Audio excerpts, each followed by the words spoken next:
Aquarians, let's see कि आज के लिए डिवाइन मैसेज, गॉडेस गाइडेंस और यूनिवर्सल मैसेज क्या है।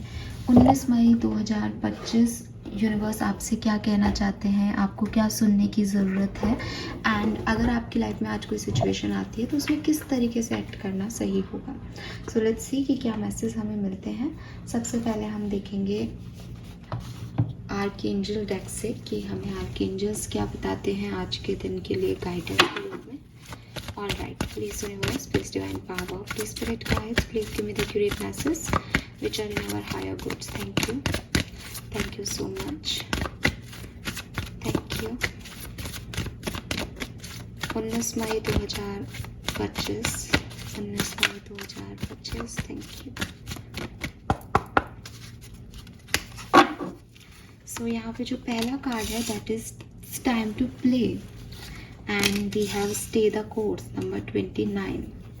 So 8 number, 11 number, 2 number, even 1 number यहाँ पे मुझे आपके लिए सिग्निफिकेंट दिखता है।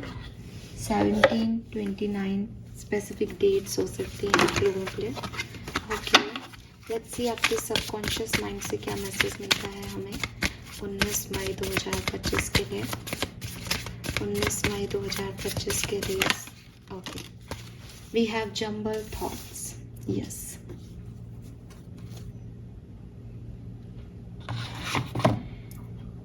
Color of the day is red या maroon. Maroon और red color significant हो सकता है आज के लिए।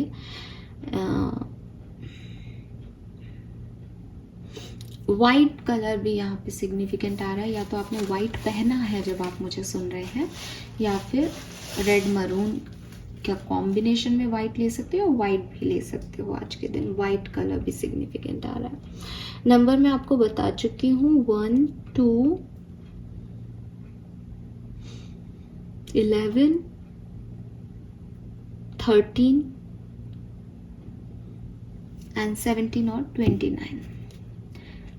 मैसेज क्या है? सो पहला मैसेज है it's time to play. You are working too hard and worrying about everything. Seek out joyous experience to bring balance into your life. Universe आपको कह रहे हैं कि हर चीज़ का सॉल्यूशन जो है उस सिचुएशन के बारे में सोचने से नहीं मिलता। कभी कभी सॉल्यूशन ये भी हो सकता है कि आप हर चीज़ को एक अवॉइडेंस दे दें, हर चीज़ को थोड़ा सा साइड कर दें और अपने प्रेजेंट पे फोकस करें कि अभी क्या चीज़ें हैं उनको जिएं, खुश रहने की कोशिश करें। फॉर एग्ज़ाम्पल कि हो सकता है कि आपको ये नहीं पता हो कि कल आपको अपने बच्चे का एडमिशन कराना है और आपके पास जो है वो पूरे पैसे अभी तक नहीं आए हैं। ठीक है, आपने उसके लिए सबको कॉल कर दिए, आपने बैंक से लोन किए, एप्लीकेशन दे दी, आपने अपने हर संभव प्रयास कर लिए। नाउ इट्स अ डे कि भाई वो जो है आपके लिए सुबह या तो काम बन जाएगा आपका या फिर नहीं बनेगा। लेकिन ये जो टाइम है आपका, इस टाइम में आप कुछ नहीं कर सकते, ना आप प्रयास कर सकते, क्योंकि जो प्रयास करने थे वो आपने कल तक कर लिए या आज के 1 घंटे पहले तक कर लिए। ना ही अभी आपको आउटकम का डिसीजन पता है। अब अगर आप ये सोचो कि यार मैं तो इसके बारे में सोचता रहूँ ना तो ये काम होगा, नहीं होगा तो नहीं होगा, होगा तो होगा एक्वेरियस, क्योंकि आपने अपने प्रयास कर लिए हैं। जिस व्यक्ति ने वो प्रयास आपके देखे, वो हार्डवर्क आपका देखा, वो अपने डिसीजन बना चुका है। अब बस सुबह है कि सुबह या तो चीज़ें हो जाएंगी या नहीं हो जाएंगी। तो बजाय इसके कि आप आज पूरी रात यही सोचते रहें कि हो जाए हो जाए हो जाए, ये काम हो जाए, ये क्यों नहीं हो रहा, इसको ऐसे कर लेता, इसको वैसे कर लेती, उससे अच्छा है कि आप आज अच्छे से अपने बच्चों के साथ बैठ के आइसक्रीम खाओ, ताकि सुबह अगर कोई काम नहीं भी हो तो कम से कम ये है कि यार ठीक है, एक दिन अच्छा बीता, कल से तो फिर टेंशन ही टेंशन है, फिर भागा दौड़ी करनी है। तो ये जो 1 घंटा है इसको अपने लिए बचाओ।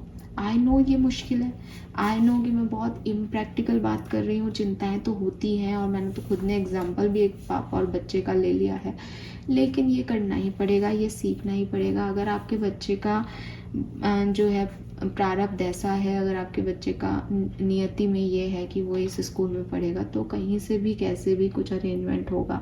अगर आपके बच्चे का प्रारंभ नहीं है तो आप कितनी भी कोशिश करो, आप ये देखो कि बड़े से बड़े उद्योगपतियों के बच्चे भी जो हैं वो वहाँ नहीं पढ़ पाते जब वो सोचते हैं कि ये पढ़े। तो चीज़ों को समझो, लाइफ को बैलेंस में आने दो। लाइफ में सिर्फ चिंताएं करते रहोगे, लाइफ में सिर्फ काम ही करते रहोगे, तो लाइफ को जीना कब शुरू करोगे? और फिर जब तक जीना शुरू करोगे तब तक लाइफ ऐसी लगेगी कि अब क्या जिए इसको, अब तो उम्र ही निकल गई। तो समझो इस चीज़ को कि ये लाइफ की इम्पोर्टेंस आज में है। अभी ज़िंदगी को जियो, अभी आपकी लाइफ आपको अपॉर्चुनिटी भी दे रही है और आपका टेस्ट भी ले रही है। एग्ज़ाम दे के आओ, थोड़ा सा अपॉर्चुनिटी को एंजॉय करो, फिर टेस्ट की तैयारी भी करो, ठीक है? तो थोड़ा सा संभलने की ज़रूरत है, थोड़ा सा अपने विचारों को एक लाइटर साइड में लेके जाने की ज़रूरत है। एक्वेरियस बेसिकली हमेशा चिंता, हमेशा प्रॉब्लम में फंसे रहना, हमेशा कल क्या होगा ऐसा सोचने से बचो। Then we have stay the course. अब अगेन आपने अभी अभी मेरी बात कही सुनी कि भाई अवॉइड कर दो कुछ सिचुएशंस को। तो अवॉइड करने का मतलब ये नहीं है कि गिव अप कर दो। अवॉइड करने का मतलब ये है कि मुझे पता है ये सिचुएशन पैनिक है, मैं इस सिचुएशन को छोड़ नहीं रहा। ऐसा नहीं है कि वो एडमिशन नहीं होगा तो आपने गिव अप कर दिया, अब तो मैं एडमिशन कराऊंगा ही नहीं, पढ़ लेगा किसी भी सरकारी स्कूल में। आप अपने प्रयास जारी रखना, लेकिन क्योंकि अभी सिचुएशन पैनिक है और आप परेशान हो रहे हो, तो हो सकता है अभी आप एक सही डिसीजन नहीं ले पाओ, या कुछ लोगों को गलत बोल दो कि उन्होंने आपको टाइम पे मदद नहीं भेजी, या कुछ और नेगेटिविटी में फंस जाओ। उसके लिए शांत होना बहुत ज़रूरी है, इसलिए अवॉइड करो, गिव अप मत करो। तो यहाँ पे सेम बात लिख रही है, don't panic, you are not on the wrong path, you are just having a bumpy start, learn from your experiences and keep going. तो जो कुछ भी हो रहा है वो इसलिए पैनिक है क्योंकि वो आपके लिए नया है, पहली बार आप उस चीज़ को कर रहे हो, पहली बार ऐसी सिचुएशन आ गई है लाइफ में, पहली बार आप उसमें जा रहे हो, एक्सपीरियंस ले रहे हो, तो आपको अजीब लग रहा है, अंदर से डर लग रहा है, सब कुछ सही है। लेकिन ये क्योंकि सिचुएशन ऐसी है, स्टार्ट ऐसा हो रहा है इसका मतलब ये नहीं कि ये पूरी लाइफ ऐसे ही रहने वाली है। So don't give up, course में बने रहो। कोर्स क्या है? ये ज़िंदगी, इस ज़िंदगी में बने रहो, गिव अप करने की ज़रूरत नहीं है। समय है, आज अच्छा है कल बुरा, और जब आप खुश होगे ना, वो प्लेफुल एनर्जी में जाओगे, तभी आप इस चीज़ को समझ पाओगे कि ज़िंदगी की यही खूबसूरती है कि 2 घंटे पहले रोना आ रहा था, 2 घंटे बाद दोस्तों के साथ चिल कर रहे हैं। सेम ज़िंदगी, सेम डे, अब पता नहीं कौन सा प्लैनेट गुजर गया, क्या हो गया जो लाइफ ऐसे 2 घंटे में ट्विस्ट हो गई। लेकिन वो स्टेप उठाना कि दोस्तों का फ़ोन आया और दोस्तों के साथ, हाँ यार मैं घर से बाहर जा रहा हूँ, बहुत टेंशन हो रही है घर में, तो वो स्टेप लेना आपकी। आप चाहो तो रूम में बंद होकर रोते रहो और 2 घंटे, या फिर आप घर से बाहर निकलो और दोस्तों के साथ घूमने चले जाओ। तो ये चीज़ आपको समझनी होगी। अभी क्या करना चाहिए? अभी दोस्तों के साथ घूमने निकल जाना चाहिए, ठीक है, क्योंकि ये टफ फेस है। अब ऐसी सिचुएशन में क्या हो रहा है? जंबल थॉट हो रहे हैं, माइंड जो है वो अलग अलग दिमागी ख्याली पुलाव आपको दिखा रहा है, ऐसे मत कर, ये कोई अच्छी बात होती है? इतनी टेंशन में तू घूम रहा है, मस्ती कर रहा है, वो आपको बता रहा है तू कितना गलत जा रहा है, ठीक है। दिल कह रहा है कि यार तो क्या हो गया, अब कब तक ऐसे मातम सा मनाते रहेंगे, कब तक रोते रहेंगे, कुछ तो करना ही है ना। अगर अरे तेरे पास वैसे ही पैसा नहीं और 100 रुपये दोस्तों में उड़ा के आ गया, तो ये दिमाग में अजीब से थॉट आ रहे हैं, सही है, गलत है, गलत है, सही है। ये क्या है? ये बेसिकली राहु है, ठीक है। और आज राहु का ट्रांजिट है 18 तारीख को, तो ये आपको अफेक्ट करेगा। तो 19 से आप में ये प्रभाव आने लग जाएगा। जंबल थॉट मीन्स कि आप ही के सोच में कभी आप एक हेवन में हो, स्वर्ग है, और आप ही की सोच में नर्क है। तो आप पॉजिटिव अफर्मेशन करो, आप बोलो I am blessed, I am happy, I am protected, I am loved. आप ये बोलते रहो, आप अफर्म करते रहो रेगुलरली, ताकि कोई भी नेगेटिव थॉट आपका दिमाग आपको नहीं समझा दे, क्योंकि वो पूरी कोशिश कर रहा है आपको कंफ्यूज करने की, आपको एंशियस करने की सिचुएशन में। अगर आज की कोई सिचुएशन भी आती है तो उसको अवॉइड कर देना, उसको ज़्यादा गले से मत लगाना कि ओह ये क्या, उसको इस लाइक चल ठीक है, हो गया, किसी ने डांट दिया, किसी ने कुछ कह दिया, उसके बारे में सोचोगे तो कंफ्यूज होते जाओगे, प्रॉब्लम में फंस जाओगे। इसलिए अभी के लिए यही है कि दूसरी तरफ ध्यान लगाओ, पॉजिटिविटी पे ध्यान लगाओ, अच्छी चीज़ों पे फोकस करो, ठीक है। सो यस एक्वेरियस, यही मैसेज मुझे आपके लिए मिल रहे हैं। लेट्स सी आपका कर्मा मैसेज क्या कहता है हमसे 19 मई के लिए। Ask for God grace, meditation. So जितना मेडिटेशन करोगे ना, उतना ये कन्फ्यूज़न ख़त्म होगा, और ये जो हेल और हेवन आपका दिमाग क्रिएट कर रहा है, इससे आप निकलोगे और सही डिसीजन मेकिंग, सही प्लानिंग कर पाओगे आने वाले समय की। ठीक है, बहुत सिंपल गाइडेंस है एक्वेरियस, बस इसको अप्लाई कर लो, इम्प्लीमेंट कर लो।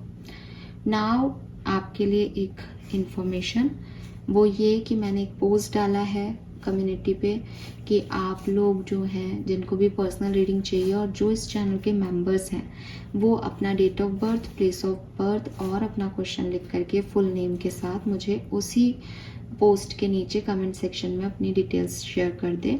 मैं 31 मई को ही आप सबकी, मैं बना तो पहले ही लूँगी जब भी मुझे टाइम मिलेगा अपने आप को एनर्जाइज करके, उससे पहले मैं एक ब्रेक पे जाऊँगी, उस ब्रेक के बाद आकर के मैं आपकी पर्सनल रीडिंग शुरू करूँगी और 31 मई 2025 तक आपको आपकी रीडिंग मिल जाएगी।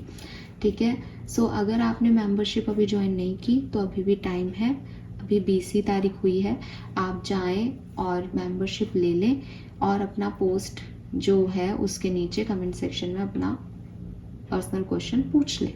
ठीक है, ये जो चीज़ है ये सिर्फ वैलिड है 31 मई तक। मैं सभी लोगों को, जितने भी मेंबर्स होंगे उन सभी लोगों को ये पर्सनल रीडिंग प्रोवाइड करूँगी 31 मई तक। इसीलिए मैंने पहले ये पोस्ट डाल दिया ताकि अगर ज़्यादा भी हों लोग तो मैं वो रीडिंग्स 31 मई तक कर सकूँ। ठीक है, सो यस, और उससे पहले एक ब्रेक तो बनता है ताकि उसके बाद फिर जून की रीडिंग्स करनी होंगी, तो यस मैं थोड़ा सा एक गैप भी बीच में लूँगी। ठीक है Aquarius, thank you so much मुझे सुनने के लिए। चैनल को लाइक और सब्सक्राइब कीजिएगा। Bye bye.